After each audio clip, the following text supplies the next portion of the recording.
The wind screamed across the landing zone like it was alive, whipping sand, smoke, and broken debris into the night air. Floodlights mounted on armored vehicles cut harsh white lines through the darkness, illuminating chaos. Medics shouting, soldiers dragging stretchers, radios crackling with overlapping commands that no one seemed to fully hear. The helicopter hadn't arrived yet, and people were dying because of it. A convoy had been hit deep in hostile territory. An ambush, clean, brutal, planned. Two vehicles burned at the edge of the valley, their frames still ticking as metal cooled.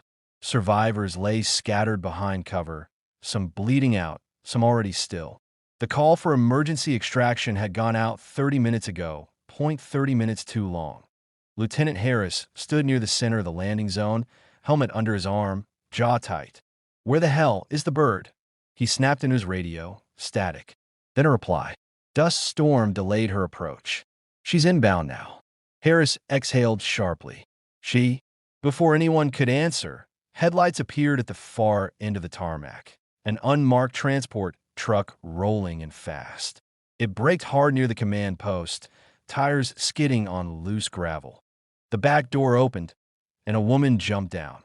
She wore a flight suit, zipped halfway, helmet tucked under one arm. Dust clung to her boots. Her dark hair was pulled into a tight regulation bun, but loose strands had escaped, framing a face that looked calm. Too calm for a place like this. She took 3 steps forward, and someone shoved her aside. "Clear the zone," a sergeant barked, not even looking at her. "Authorized personnel only." She stumbled half a step, caught herself, and turned. "I am authorized," she said evenly. The sergeant scoffed. "Yeah? Great. Then get back behind the line. We're waiting on the rescue pilot." She didn't raise her voice. She didn't argue. She just looked past him, toward the empty sky. Another soldier, younger, more nervous, muttered, "Why do they keep letting civilians wander into hot zones?" That was when she finally spoke again. "I'm not a civilian." No one listened. Behind them, a medic shouted, "We've got one crashing. Chest wound. If that bird isn't here in 5, he's gone." The woman stepped forward again. This time, 2 hands stopped her. "Hey," Harris snapped, finally noticing. "You deaf?" I said. She met his eyes. Something about her expression made him pause. Not fear, not confusion, control. "I'm Captain Elena Cross," she said. "Call sign Valkyrie. I'm your extraction pilot." Silence hit like a shockwave. Harris blinked. "You?" Before he could process it, the ground began to vibrate. Low at first, then unmistakable, the deep, rolling thunder of rotor blades cutting through the storm. Every head turned skyward. Through the dust and darkness, navigation lights appeared, steady, precise, moving exactly where they should. The helicopter descended like it owned the air. Harris stared back at her. "You're flying that?" She was already pulling on her helmet. "I am." The Black Hawk touched down hard but clean, rotors screaming as it held steady against the wind. The side door slid open mid-hover. Captain Cross was already moving. She sprinted toward the aircraft, shouting orders with sharp clarity. "Load critical first. 2 stretchers, then walking wounded. Move." No hesitation, and oh doubt. The same soldiers who had shoved her aside moments earlier now scrambled to obey. Inside the cockpit, Elena's hands moved with muscle memory, earned the hard way. Instruments flickered. Wind shear warnings flashed. The storm wasn't easing. It was tightening its grip. "Valkyrie, command," crackled the radio. "Recommend abort." Visibility dropping. Elena's eyes stayed forward. "Negative. We're taking them all." "Captain, this storm," I said. "Negative." She lifted. The helicopter clawed upward, buffeted instantly by violent crosswinds. Below, the landing zone vanished in a swirling dust and fire. Inside the cabin, medics worked frantically. Blood slicked the floor. One soldier gripped the edge of a stretcher, whispering prayers through clenched teeth. Another looked toward the cockpit. "Pilot, we gonna make it?" Elena heard him through the intercom. "Yes," she said simply. But even as she spoke, the aircraft lurched violently to the left. Warning alarms blared. Engine torque spike. Altitude drop. Her jaw tightened. This wasn't just a storm. Someone was painting them with radar. Missile lock, the co-pilot shouted. Elena didn't panic. She smiled. Just a little. Hang on, she said. They finally noticed me. She rolled the helicopter hard, dumping altitude, diving straight into the teeth of the storm. Clouds swallowed them whole. Lightning exploded around the aircraft. The co-pilot stared at her. Captain, if we don't climb, they won't follow us down here, she replied. Trust me. Another violent jolt that a proximity alarm screamed. She threaded the helicopter through terrain no sane pilot would touch in zero visibility, flying on instinct, memory, and something deeper, something forged in missions no one talked about. In the back, Harris realized something with a chill. This wasn't her first time being underestimated. This was her element. Minutes felt like hours, then, slowly, the alarms quieted. The wind eased. The storm released them.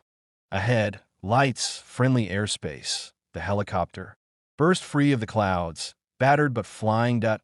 In the cabin, someone laughed. Someone cried. Harris slumped against the wall. Shaking, he keyed the intercom. Captain Cross. Yes, Lieutenant. I owe you an apology. There was a brief pause. You owe me nothing, she said. Just remember next time, don't shove the pilot aside. The helicopter banked toward base, but Elena's eyes narrowed, because on her radar, a new contact blinked to life, fast, hostile, and closing. The warning tone was sharp and relentless, slicing through the cockpit like a blade. Unknown aircraft, 12 o'clock low, the co-pilot said, voice tight. Fast mover. No friendly transponder. Elena Cross didn't look surprised.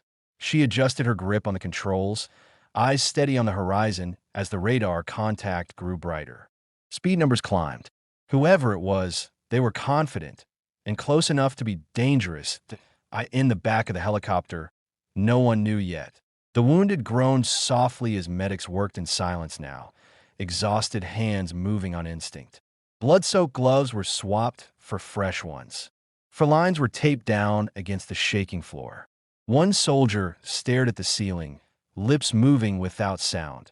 Lieutenant Harris felt the shift before he heard anything. The helicopter's tone changed. Not panic, not fear, but focus.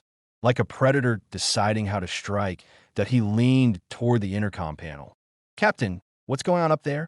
Elena didn't answer immediately. The hostile contact veered closer, skimming the edge of friendly airspace, testing. A fighter jet? Older model, but fast enough.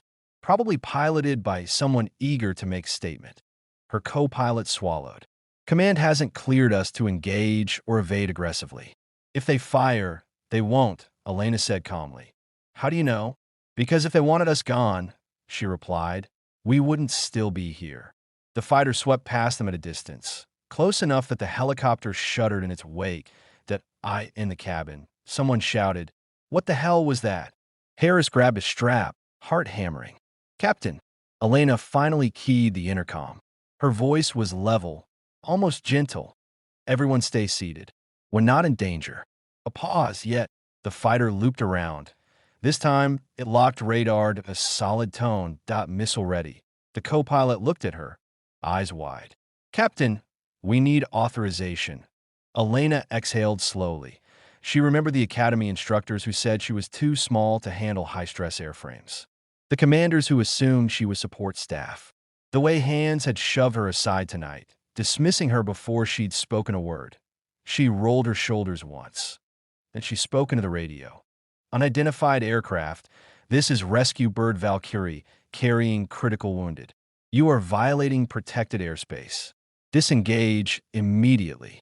Silence. Then a voice, mocking, filtered through the static.